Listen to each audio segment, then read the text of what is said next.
কি ব্যাপার, delivery man এখন আসতেছে না? অনেক ক্ষুধাও তো লেগেছে।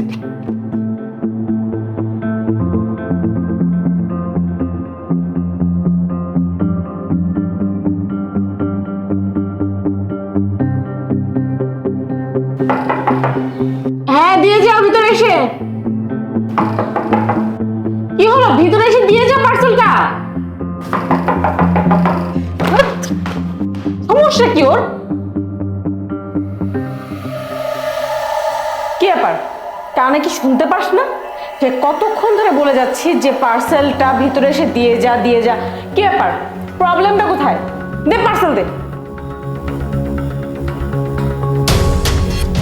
পেন দে। আরে ভাই, পেন পেন।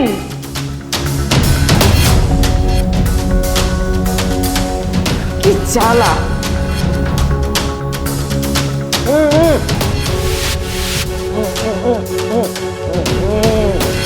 তুই কথা বলতে পারিস না, শুনতে পাস না, তাহলে কাজে কেন আসিস?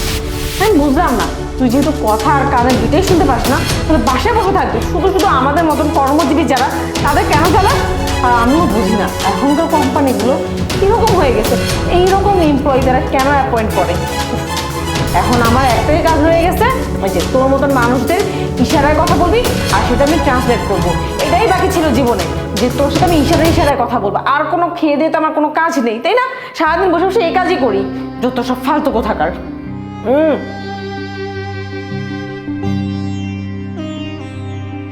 তোর আবার রেটিং লাগবে? তাই চুপচাপ এখানে বের হবে।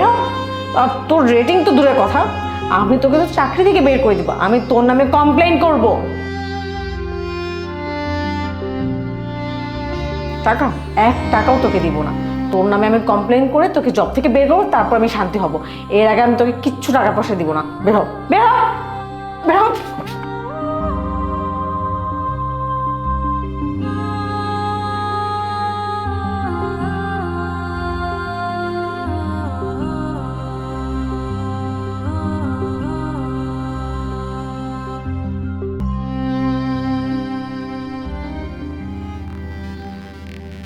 ম্যাম, আমাকে ডেকেছিলেন? হুম, তোমাকে একটা ফাইল দেওয়া হয়েছিল, ওটা কমপ্লিট করা হয়েছে? জি ম্যাম, কমপ্লিট।